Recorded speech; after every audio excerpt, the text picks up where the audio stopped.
시대의 소망 제13장 승리.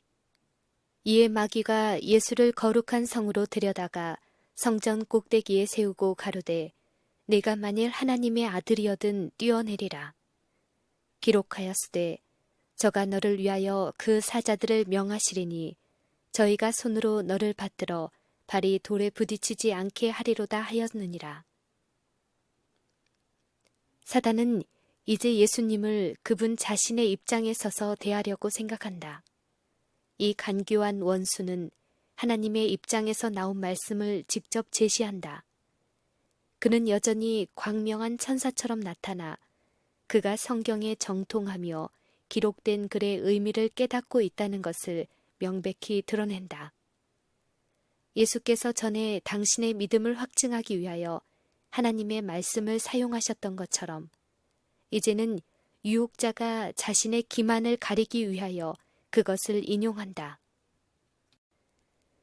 그는 예수님의 충성을 시험하고 있을 뿐이라고 주장하면서 지금은 그분의 확고하심을 칭찬한다. 구주께서 하나님께 대한 신뢰를 표시하셨을 때 사단은 여전히 그분의 믿음에 대한 또 다른 증거를 보여주기를 요구한다. 그러나 시험은 또다시 내가 만일 하나님의 아들이여든 이라는 의심을 암시하는 말로 시작된다. 그리스도께서는 만일 무엇이여든 이라는 말에 대답하도록 유혹받았으나 의심을 조금도 받아들이지 않으셨다. 그분은 사단에게 증거하기 위하여 자신의 생명을 위태롭게 하지 않을 것이었다. 시험하는 자는 그리스도의 인성을 이용하여 그분을 참남되도록 충동질하려고 생각하였다. 그러나 사단은 유혹은 할 수 있으나 죄를 짓도록 강요할 수는 없다. 그는 그분을 밀쳐 떨어뜨릴 수 없음을 알고 하나님께서 개입하여 당신을 구원하실 것이니 예수께 뛰어내리라고 말했다. 사단은 또한 예수님을 강제로 뛰어내리게 할 수도 없었다. 그리스도께서 시험에 동의하시지 않는 한 그는 그분을 정복할 수 없었다. 이 세상이나 지옥의 모든 권세라도 그리스도를 조금이라도 하늘 아버지의 뜻에서 떠나게 하실 수 없었다. 유혹자는 결코 강제로 우리에게 악을 행하게 할 수 없다. 그는 그의 지배에 굴복당하지 않는 한 우리의 마음을 지배할 수 없다. 의지가 승낙하고 믿음이 그리스도를 잡은 손을 놓은 후에야 사단은 자신의 세력을 우리에게 행사할 수 있다. 그러나 우리가 품고 있는 모든 죄된 욕망은 그에게 발판을 제공한다. 우리가 하나님의 표준에 이르지 못한 점마다 그가 들어와서 우리를 시험하고 멸망시킬 수 있는 열린 문이 된다.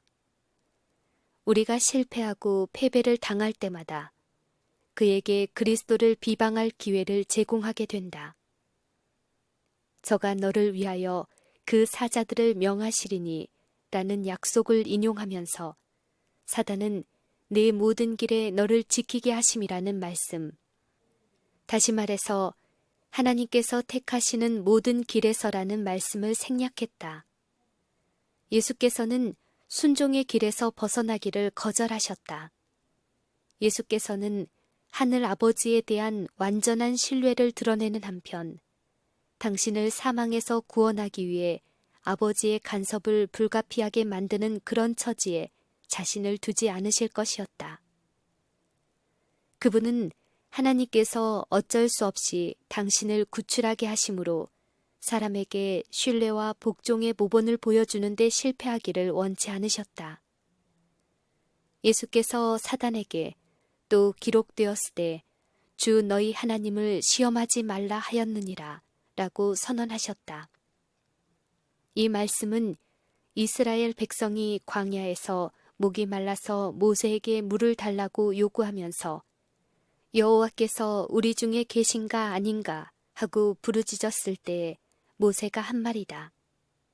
하나님께서 그들을 위하여 기적적으로 역사하셨지만 난관을 만나면 그들은 그분을 의심하고 그분께서 함께 계시는 증거를 요구하였다. 그들은 불신 가운데서 그분을 시험하려고 하였다. 그런데 사단은 그리스도께 같은 일을 하도록 재촉하고 있었다. 하나님께서는 이미 예수께서 당신의 아들이심을 증거하셨다. 지금에 와서 또 그분이 하나님의 아들이라는 증거를 보여달라고 요구하는 것은 하나님의 말씀을 시험하는 것, 곧 그분을 시험하는 것이 될 것이다. 그리고 하나님께서 약속하지 않으신 것을 요구하는 것도 역시 같은 일이 될 것이다. 그것은 불신을 나타내고 그분을 진실로 시험하는 것이 될 것이다. 우리는 하나님께서 당신의 말씀을 성취시키실 것인지의 여부를 입증하기 위해서가 아니라 그분이 그것을 성취시킬 것이기 때문에 간구해야 한다.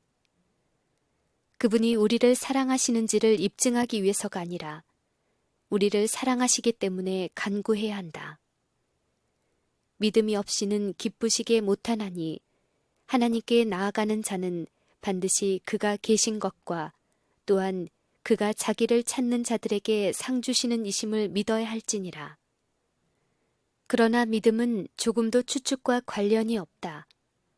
참된 믿음을 가진 자만이 추측하는 일에서 벗어날 수 있다. 추측은 사단의 모조판 믿음이기 때문이다. 믿음은 하나님의 약속을 주장하고 순종의 열매를 맺는다. 추측도 약속을 주장하지만 사단이 그러했듯이 범죄를 변명하기 위하여 그것을 이용한다. 믿음은 우리의 첫 부모들로 하나님의 사랑을 신뢰하고 그분의 명령들을 순종하도록 인도하였을 것이다. 추측은 하나님의 크신 사랑이 그들의 죄의 결과에서 구원해 줄 것이라고 믿게 하므로 하나님의 율법을 어기도록 이끌었다. 은혜를 받을 수 있는 조건들을 따르지 않으면서 하늘의 은총을 요구하는 것은 믿음이 아니다. 참된 믿음은 성경의 약속들과 준비해 놓으신 것들을 기초로 한다. 사단은 불신을 일으키는 일에 실패할 때에 흔히 우리로 추측하도록 이끄는 일에 성공한다. 그는 만일 우리를 스스로 불필요하게 시험의 길에 들어서게 만들 수 있다면 승리는 자신의 것임을 안다. 하나님께서는 순종의 길을 걷는 모든 사람을 지켜주실 것이다. 그러나 그 길을 이탈하는 것은 사단의 영역에 위험을 무릅쓰고 들어서는 것이다. 그곳에 들어가면 우리는 틀림없이 패배한다. 구주께서는 우리에게 시험에 들지 않게 깨어있어 기도하라고 명하셨다. 묵상과 기도는 위험의 길로 무모하게 들어가지 않도록 우리를 지킬 것이며 많은 패배를 면하게 해줄 것이다. 그러나 시험에 맹공격을 받을 때 우리는 용기를 잃어서는 안 된다. 종종 견디기 어려운 상황에 처하게 되면 우리는 하나님의 성령께서 과연 우리를 인도해 오셨는지 의심한다. 그러나 예수님을 광야로 인도하여 사단에게 시험을 받게 하신 것은 곧 성령의 인도하심이었다. 하나님께서 우리를 시련에 들어가게 하실 때 그분은 우리의 유익을 위하여 이루실 목적을 갖고 계신다. 예수께서는 자발적으로 시험에 들어가심으로써 하나님의 약속을 추정하지도 시험이 닥쳐왔을 때 낙심에 빠지지도 않으셨다. 우리도 그렇게 해야 한다. 오직 하나님은 미쁘사 너희가 감당치 못할 시험 당함을 허락지 아니하시고 시험 당할 즈음에 또한 피할 길을 내사 너희로 능히 감당하게 하시느니라. 하나님께서는 감사로 하나님께 제사를 드리며 지극히 높으신 자에게 네 서원을 갚으며 환난 날에 나를 부르사 내가 너를 건지리니 내가 나를 영화롭게 하리로다 라고 말씀하신다. 예수께서는 둘째 시험에도 승리자가 되셨으며 사단은 이제 자신의 본성을 드러냈다. 그러나 그는 갈라진 발과 박쥐의 날개를 가진 무서운 괴물처럼 나타나지 않았다. 그는 비록 타락하였지만 힘센 천사이다. 그는 자기가 반역의 지도자요 이 세상의 신이라고 공언하였다. 사단은 예수님을 높은 산 위에 세워놓고 이 세상 왕국들의 모든 화려한 영광의 정경을 그분 앞으로 지나가게 하였다. 햇빛이 정각들이 있는 성들과 대리석 궁전들과 비옥한 전답과 열매가 주렁주렁 달린 포도원들을 비추었다. 악의 흔적들은 숨겨졌다. 조금 전까지도 음침하고 황폐한 것밖에 볼 수 없었던 예수님의 눈은 지금 비할 데 없는 아름다움과 번영의 장면들을 주목하게 되었다. 그때의 유혹자의 음성이 들려왔다. 이 모든 권세와 그 영광을 내가 네게 주리라. 이것은 내가 넘겨받은 것이므로 내가 주고자 하는 자에게 주노라. 네가 만일 내게 절하면 이 모든 것이 다 내 것이 되리라. 그리스도의 사명은 오직 고난을 통해서만 성취될 수 있었다. 그분 앞에는 슬픔, 고난, 투쟁의 생애와 수치스러운 죽음이 기다리고 있었다. 그분은 온 세상의 죄를 지셔야 한다. 그분은 하늘 아버지의 사랑에서 끊기는 일을 견디셔야 한다. 이제 유혹자는 그가 찬탈했던 권세를 포기하겠다고 제의하였다. 그리스도께서는 사단의 최상권을 인정함으로써 두려운 미래를 피하실 수도 있을 것이다. 그러나 이렇게 하는 것은 대쟁투에서 승리를 포기하는 것이 될 것이다. 사단이 하늘에서 범죄하게 된 것은 자신을 하나님의 아들보다 높이려고 한 데 있었다. 만일 그가 지금 이긴다면 반역의 승리를 의미할 것이다. 사단이 그리스도에게 이 세상 나라와 영광은 내가 넘겨받은 것이므로 자신이 주고자 하는 자에게 줄 것이라고 한 그 말은 부분적으로만 사실이었다. 그는 속이는 목적에 이용하기 위하여 그렇게 말했던 것이다. 사단의 통치권은 아담에게서 빼앗은 것이었으나 아담은 창조주의 대리인이었다. 사단의 통치권은 독립적인 통치가 아니었다. 이 땅은 하나님의 소유요. 그분은 만물을 당신의 아들에게 맡기셨다. 아담은 그리스도의 지배 아래서 통치해야 할 것이었다. 아담이 속아서 자기의 통치권을 사단의 손에 넘겨주었을 때에도 그리스도는 여전히 합법적인 왕이셨다. 그러므로 주께서 느부갓네살 왕에게 지극히 높으신 자가 인간 나라를 다스리며 자기의 뜻대로 그것을 누구에게든지 주시며 라고 말씀하셨던 것이다. 사단은 찬탈한 그의 권세를 하나님이 허락하시는 범위 내에서만 행사할 수 있다. 유혹자가 그리스도께 이 세상 나라와 영광을 제공하겠다고 한 것은 그리스도께 이 세상의 진정한 왕권을 포기하고 사단의 지배하에서 통치권을 쥐라고 제의한 것이었다. 이러한 통치권은 유대인들이 소망하던 것과 같은 통치권이었다. 그들은 이 세상 나라를 원하였다. 만일 그리스도께서 그들에게 그러한 나라를 주시겠다고 승낙하셨다면 그들은 그분을 기쁘게 받아들였을 것이다. 그러나 죄의 저주와 그 모든 재난이 이 땅에 임하여 있었다. 그리스도께서는 유혹자에게 사단아 물러가라. 기록되었으되 주 너희 하나님께 경배하고 다만 그를 섬기라 하였느니라 라고 말씀하셨다. 하늘에서 반역을 일으킨 자는 세상 나라를 그리스도에게 제공하여 악의 원칙에 충성하도록 그리스도를 매수하려고 하였지만 그리스도께서는 매수되지 않으셨다. 그분은 의의 나라를 세우려고 오셨으며 당신의 목적을 포기하지 않으셨다. 사단은 이와 같은 시험으로써 사람들에게 접근하며 이 점에서 그리스도에게서보다도 더 큰 성공을 거두고 있다. 그는 사람들에게 자신의 주권을 승인하는 조건으로 이 세상 나라를 주겠다고 제의한다.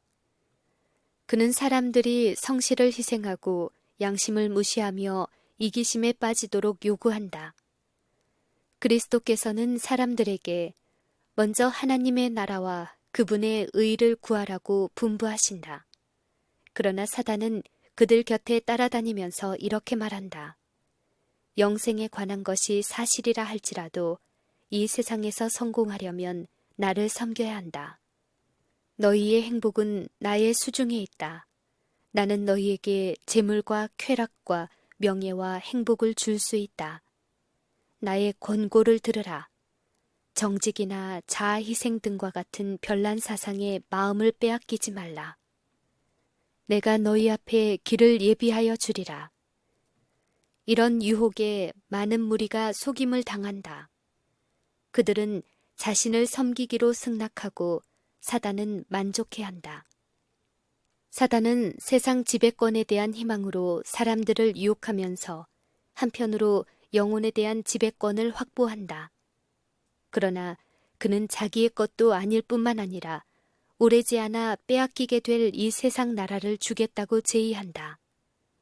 그는 그 대가로 그들에게서 하나님의 아들들의 유업을 얻을 자격을 속여서 빼앗는다. 사단은 예수님이 하나님의 아들인지 물었다. 사단은 즉시로 물러날 수밖에 없었는데 이것은 그가 반박할 수 없는 증거였다. 신성이 고난받는 인성을 통하여 번쩍였다. 사단은 예수의 명령을 거역할 능력이 없었다. 사단은 수치와 분노로 몸부림치면서 세상의 구주 앞에서 물러갈 수밖에 없었다. 아담의 실패가 완전했던 것처럼 그리스도의 승리도 완전하였다.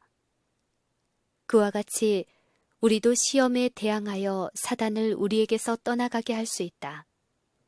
예수께서는 하나님께 순복하고 믿음으로 말미암아 승리를 거두셨다.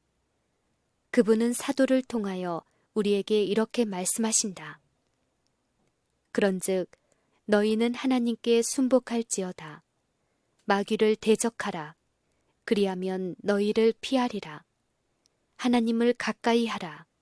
그리하면 너희를 가까이 하시리라. 우리는 유혹자의 세력에서 우리 자신을 구할 수 없다. 사단은 인류를 이겼다. 그러므로 우리 자신의 힘으로 대항하려고 한다면 우리는 그의 계교의 희생물이 될 것이다. 그러나 여호와의 이름은 견고한 망대라. 의인은 그리로 달려가서 안전함을 얻는다.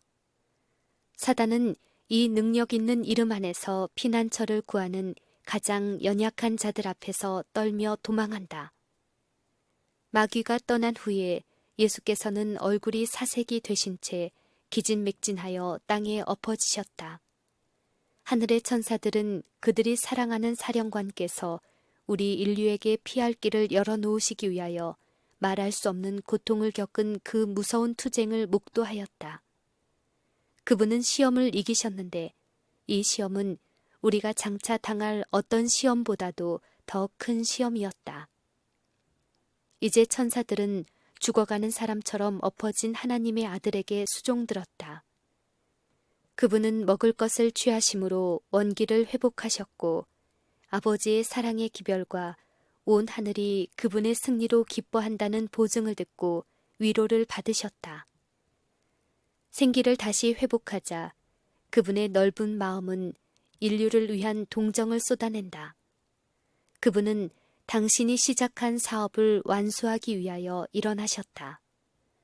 원수가 정복당하고 타락한 인류가 구속받을 때까지 그분은 쉬지 않을 것이었다.